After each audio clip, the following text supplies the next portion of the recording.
Welcome back to another episode of the Clinch Fight podcast. I'm once again joined by my boxing co-host, Mr. Josh Hurst. Josh, how are you? Yeah, good, mate. Good to hear, mate. In our last episode, we spoke about the the WBO middleweight title fight between Demetrius Andrade and Liam Williams. Demetrius Andrade won a wide points victory. Josh, let's talk about Liam Williams' performance. How do you assess Williams in that fight?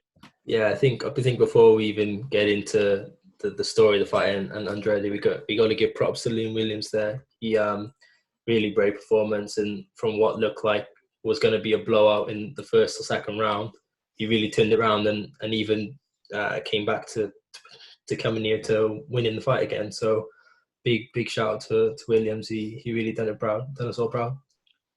Yeah, in those first couple of rounds as well, he took a hammering. Let's be honest. I was a bit worried at first. I thought, is Andrade levels above? He was really giving it to Williams. He hurt him bad in that first round. Second round, I believe he knocked him down, and he just looked a class above. But then, luckily, Williams did start coming into it. I thought Williams really forced the pace. However, Andrade is very clever, and he was just doing enough to nick those rounds, wasn't he? Yeah, definitely. I think this is why he gets the rep he does, as a bit of a spoiler and a negative fighter, because he's just got so many tricks to keep people guessing and just nullify what you can bring. Yeah, he just doing enough to avoid getting hit clean and just enough to nick the rounds probably. Yeah, I think Williams just when he came in, it almost looked like he just didn't have much respect for what was going to come back and just had the mindset, I'm going to come in there and do what I've done, what I always do, try and just bulldoze my way through. But yeah, in the first round, he got caught a good few times with some counters, and I think he a bit unravelled a bit there. Yeah, mate, and I think boxing's all about levels, isn't it? At a certain level, you can afford to kind of bulldoze your way through these opponents, but Andrade he's an elite level boxer, isn't he? He is brilliant at everything he does. However, I do think Williams could have done a few things differently. I think he didn't show a lot of head movement. It's like he enjoyed the taste of those uppercuts, didn't he, at times? Like, he really was taking a lot of shots. And I do feel like, as great as Andrade is, if he was in against someone like Canelo, who does use a lot of head movement and stuff, I think that could have been the difference in that fight, if he can kind of make him miss and make him pay. Yeah. My personal opinion, I think I can't imagine Domingo would have just told him to go out there and just keep chasing him, because I think they're not silly enough to do that. I think where he just got unravelled a bit in the first and second round, he got up at 9.9 seconds or something like that in the second round. I really think he got rocked bad, and from that he was just fighting off heart and fighting off instinct, and that's maybe why he reverted just to going back to how he might have been in the past, being a bit one-dimensional and just going forward, because he was sort of got in the habit of chasing Andrade. He wasn't cutting off the ring, he was just following it, and then if you do that with Andrade, you're just going to get, you're giving him the keys to do whatever. And I think that showed, because like you said, the uppercuts though that were landed, I think I was wincing every time they landed, but it seemed like he didn't learn from that, or even if Ingle was telling him, right, you got to watch out for those uppercuts, he ate far too many of those without making adjustments. So God knows how he got through it. But I do think that probably wasn't what they intended to set out to do. Maybe he was just sort of just doing his best to push the pace and fight off his heart. Yeah, I think whatever happens coming into that fight, Williams really had to push the pace. He had to be the aggressor in that fight, no matter what happened, because everyone knew going into that Andrade was the master boxer. He'd be better boxing at the back foot. Williams really had to push forward and try and make it into a fight. However, I do think, there needs to be more calculated pressure. I think Williams at times was coming forward for the sake of coming forward. 100%. And at times, which is frustrating to see.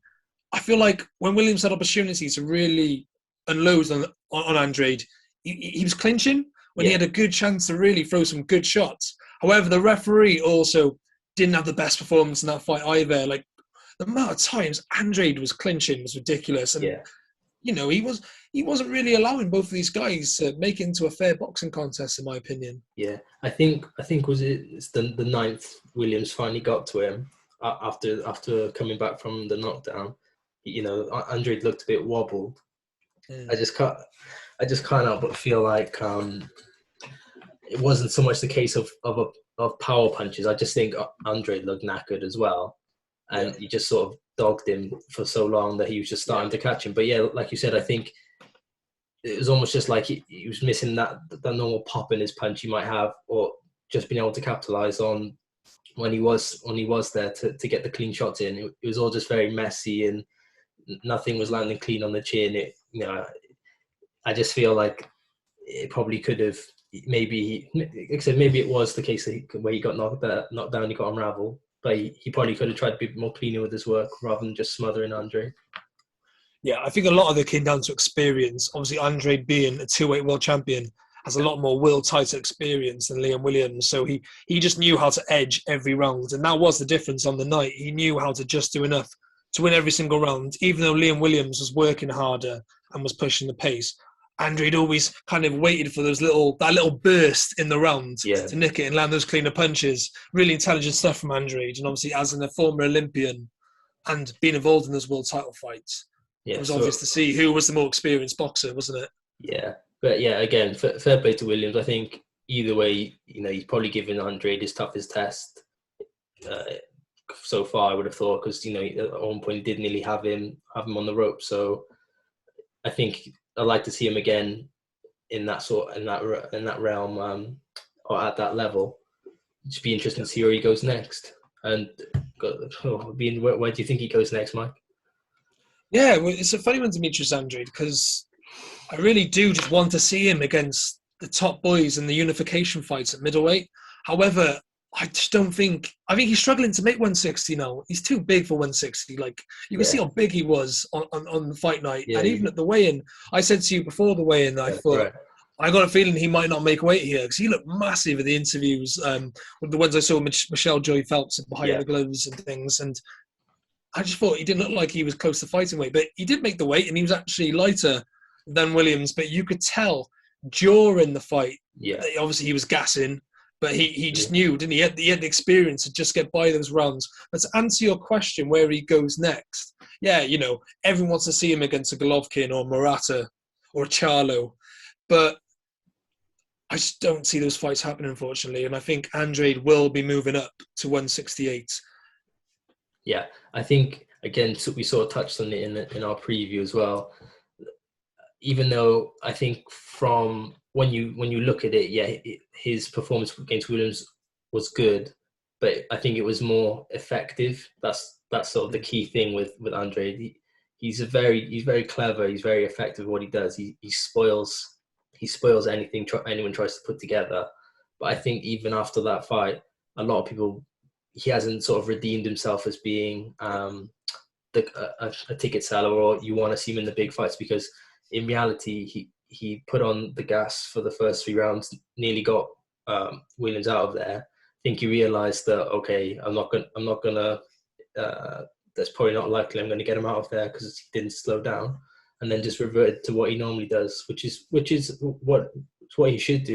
He's a good boxer, and you got to do what you got to win when it's at elite level. But he wouldn't have done himself any favours again with that kind of performance, I don't think. So I can't help but feel like you said, someone like Canelo or maybe even Golovkin, if they're landing bigger shots on him than Williams had, I'm not sure that Andrade might have had what it takes to win. But yeah, I think the weight seemed like a huge issue for him, because he looked knackered throughout that fight after he put the gas on. So I think I'm with you there. I think he probably does go up and explores that realm if he can't get a fight soon anyway at 160. Do you know what, though? I think it should be easier for him now to personally, I think it should be easier for him to make a fight against one of those big names now, because although Andrade won a wide point decision there, he didn't look $1 million, did he? No. And I think if you put him in against, no disrespect to Liam Williams, but if you put him in there against a Golovkin or a Charlo, the times where Andrade looked vulnerable, you'd fancy them to get him out of there, wouldn't you? And I just think Yeah, I just don't think Andre look. Before the last episode, we said that if Andre looks amazing and completely outclasses Williams, Yeah. which he did, but he wasn't phenomenal in that fight, was he? Yeah. I think surely the other champions might look into that and think, I can get this. I can take this guy out. The guy when this guy isn't in the rounds, this guy isn't working. This is when I can really press on him and really do some damage. Yeah. And someone like Golovkin, who has that world title experience that Liam Williams doesn't, really could work in Golovkin's favour and Charlo. Yeah, 100%. I think anyone at 160 would be looking at that performance thinking, I've got a good chance of beating him. So it'll be interesting to see what happens. Definitely, really interesting stuff. However, I think Andrade is struggling to make the weight, and I just feel like he will go up to 168, probably become the mandatory challenger as how it usually works at WBO, and will probably fight for the vacant title against a Zach Parker, or it depends really of Canelo or the winner of Canelo Saunders, because I think if Canelo was to beat Saunders, he might want to stick around and stay at 168 and just defend the undisputed title for a couple of years or so. Yeah. Maybe then Andre will finally get his chance. However, I feel like Canelo will feel like he has bigger fish to fry at that weight, or maybe go to another weight class and make more history at light heavy. Yeah, agreed. And, I think with Andrade as well, he's not that he's old, but he's 33 now. Time is ticking on. So he's probably only got a few big fights left in him just based off time alone. So I think it's really key for him to up it up now wherever he goes. Like you said, if he does try to go for another vacant title at super middleweight, it's just another example of Andre maybe possibly being forgotten in this in a division that is stacked. So I just hope he gets the fights that he does. Luckily, we got quite a lot of the middleweights are under the Matchroom banner, so maybe these fights could be made. So whether it's Canelo, whether it's Golovkin, or Saunders if he comes through it, or even if Saunders if he doesn't come through it, as a sort of a look back to when they was due to fight beforehand.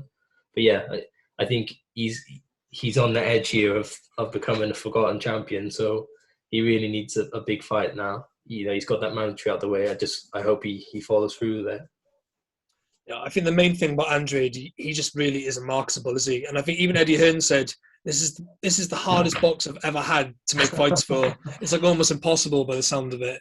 And I still don't think any elite fighters will really want to get in there with Andrade, because one, he can either be really good, or two, even if they beat him, he's going to probably sink the place out and he'll probably survive and lose on points, in my opinion. That's what I mean in a close fight, or just do enough to nick rounds. It's a hard one. But let's move back to Liam Williams. Where does Liam Williams go from here, Josh? Yeah, so again, I think going back to what we talked about before, I think a natural progression for him would probably to go for the Eubank fight, if it's there. I personally think that's the perfect fight for him now, if he still has world title motivation, because, Eubank's always going to be a good name. It's a huge fight in Britain. That the build-up will be nuts for that. And, it'll line up for a really big fight, hopefully with the fans back.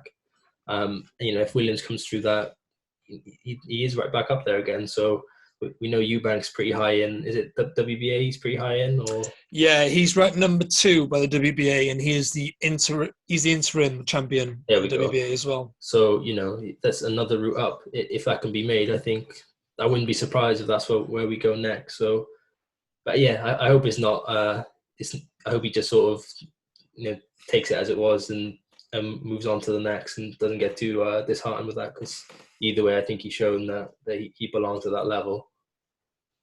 Yeah, I think that fight with Eubank Jr. makes a lot of sense, because as we've already previously stated, that fight would be for the WBA interim title if Williams and Eubank were to fight for it, and then they would become mandatory for Murata, who is quite a beatable champion. Murata lost to Rob Brandt, who isn't exactly an elite champion, I don't think. He took part in the the World Super Series at super middleweight, and I think he lost to Jürgen Bremer, who ended up pulling out of that tournament. And yeah, although he did avenge that loss, to be fair to him, but if you fancy chances at any of those kind of champions Yeah. at 160, I think Murata is probably one of them. However, it is likely you probably have to go to Japan to fight Murata, which could work against you on away soil. So I think, Eubank Jr. would be a good fight for Liam Williams. And I think another problem for Williams, if he tries to kind of stick around and fight in those WBO rankings, he could end up fighting Munguia for that number one spot. And if I was Liam Williams, I'd probably stay away from that fight, personally, because I think although stylistically, Munguia is probably a better fight for Williams, Munguia is probably just as good as Williams coming forward and that inside fighting. So it'd be a great fight to watch, don't get me wrong. And it could be whoever lands first and whoever's more aggressive could end up winning that fight. But if I was Williams, I would go down the Eubank Jr. route. And I think for the Eubank Jr. Williams fight, it's very 50-50. I think both of these guys would fancy their chances. Yeah. I think the fans would be very split on who wins that fight. I think Eubank Jr. probably goes in the slight favourite. Correct me if I'm wrong. But it'd be very interesting. I agree with you. I think Eubank Jr. is a very good fight for him. Yeah, I think it makes sense. I think it just comes down to where Liam Williams' head's at. If he's going back for world title contention as soon as possible, that's probably is a good route. But then alternatively, there seems like there's a big gap between domestic and world level at middleweight for us. There's not necessarily a big middleweight name European-wise that would warrant a big European fight. So I think he's only 28, 29 himself. So there's no reason why he can't go back down to domestic level, get a bit more experience. We got Cash Bentley on this weekend. That's his old title. That's still a huge fight in Britain. They're all he's under the BT banner as well. So there's definitely fights for him. I think it just comes down to his motivation and where he wants to go and how soon. The European title belt's also held by the guy who fought Golovkin in his previous fight. I can't remember what his name was, like Shaleski or something like that. I can't remember. But he's a very winnable fight for Williams, I think, as well. I think Liam Williams is too good for that British title level now. Yeah. But I think a European title fight would make a lot of sense for him. And I think ultimately when you win the European title, I think you usually get quite highly ranked with the WBC. Yeah. So I think that would make a lot of sense for him. I remember I watched that guy fight Golovkin. Apologies, I can't remember his name. But I think that'd be a good fight for Williams to take in his comeback. And I think that would get him really high up the rankings.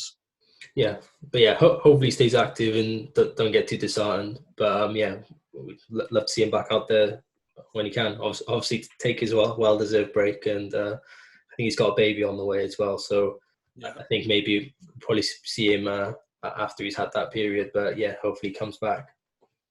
Yeah, make no mistake about it. I think Liam Williams' stock has gone up despite losing to Andrade. He's shown he's very durable, and sometimes when world champions want to take like a voluntary defence, but against someone who's tough and durable, Williams could get that call. Yeah. And you never know. It could work in Williams' favour. He could get underestimated. And if you underestimate Liam Williams, as he's shown against Andrade, you can become unstuck. And I think Williams had a lot of success in that fight, despite losing in wide margins. Yeah, and I think the people who might have thought that fight is a bit of a stinker, I think that's more in the case of Andrade doing what he does best as opposed to Williams, because Williams is more often not going to be in an exciting fight because he just wants to go out there and have a fight. So I agree with you. I think he's got from watching that, it's sort of a general consensus that he's given Andrade his biggest test. So technically that should make him fringe world level, like you would think. So